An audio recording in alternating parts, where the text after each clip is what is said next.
প্রায় বছরখানেক আগে বুয়েটের একজন এক্সপার্ট আছেন, উনি ট্রাফিক বিষয়ে এক্সপার্ট।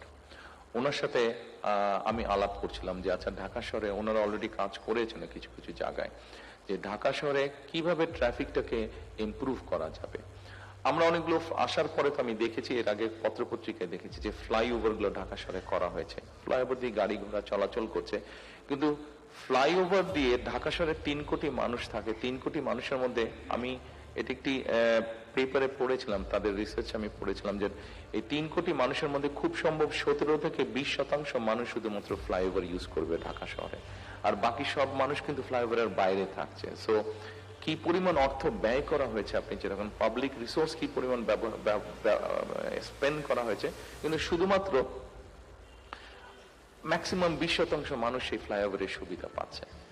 আমি ভদ্রলোকের সাথে কথা বলেছিলাম যে সলিউশন কি হতে পারে, যেহেতু উনি এক্সপার্ট, সেই জন্য আমরা তো যদি এখানে আমরা বসি আমরা সব সলিউশন দিয়ে দিতে পারবো, কিন্তু সেই সলিউশন কিন্তু আসলে সলিউশন হবে না। আমাদেরকে যেই বিষয়ের এক্সপার্ট তার সাথে সেই বিষয়ে কথা বলতে হবে এবং তাদের কাছ থেকে মতামত নিয়ে কাজটি করতে হবে।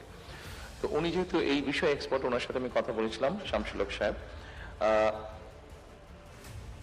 এটি আমি, আপনারা যারা ইউরোপে গেছেন আপনারা দেখেছেন, ইউকেতে গিয়েছেন বা ইউরোপের বিভিন্ন দেশে গিয়েছেন, আপনারা দেখেছেন যে পাবলিক ট্রান্সপোর্টটাকে ডেভেলপ করার মাধ্যমে কিন্তু সমস্যার সমাধান করা সম্ভব ম্যাক্সিমাম ক্ষেত্রে। ব্রিটেনে আমি দেখেছি যে সেই দেশের এমপি বলেন, মন্ত্রী বলেন, তারা পাবলিক ট্রান্সপোর্টে কিন্তু ঘোরাফেরা করছে, সেটা বাসে হোক, সেটা ট্রেনে হোক, টিউবে হোক, তারা ঘোরাফেরা করছে। আমরা নিশ্চয়ই পারবো, কেন পারবো না? ওরা যদি পেরে থাকে আমরাও পারবো। তবে বিষয়টা হচ্ছে এখানে যে কিভাবে পাবলিক ট্রান্সপোর্টটাকে ডেভেলপ করা যায়।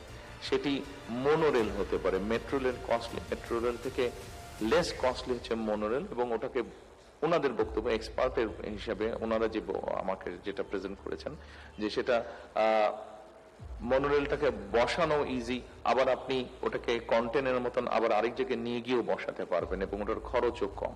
খরচ কম হলে স্বাভাবিক ওটার ভাড়াও কম হবে, সাধারণ মানুষের চলাচলের জন্য ওটা সুবিধা হবে। কাজে মনোরেলগুলোকে আমরা ওনাদের এক্সপার্টদের বক্তব্য অনুযায়ী বনানীর ভিতর দিয়ে যে 11 নম্বর রোড, এটার ভিতর দিয়ে আমরা মনোরেল নিয়ে যেতে পারবো।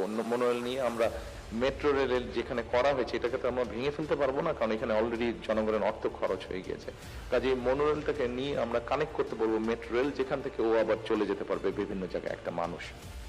সো আবার মোহাম্মদপুরের ভিতর দিয়ে আমরা মনোরেল নিয়ে এসে ওখানে যে কানেক্টিভিটি আছে মেট্রো রেলের, সেখানে আমরা কানেক্ট করতে পারবো।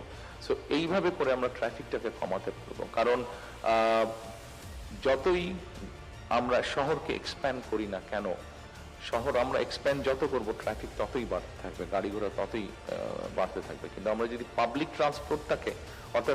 ট্রান্সপোর্টটাকে যদি আমরা অন্তত এরকম একটা স্টেজে আনতে পারি যেখানে এখানে যারা মঞ্চে বসে আছেন অথবা আমার সামনে যারা বসে আছেন, আমরা যদি কমফোর্ট ফিল করি যে হ্যাঁ পাবলিক ট্রান্সপোর্টে আমরা চলাচল করতে পারবো, সেক্ষেত্রে কিন্তু ট্রাফিক কনজেশন অনেক ক্ষেত্রেই কমে আসবে।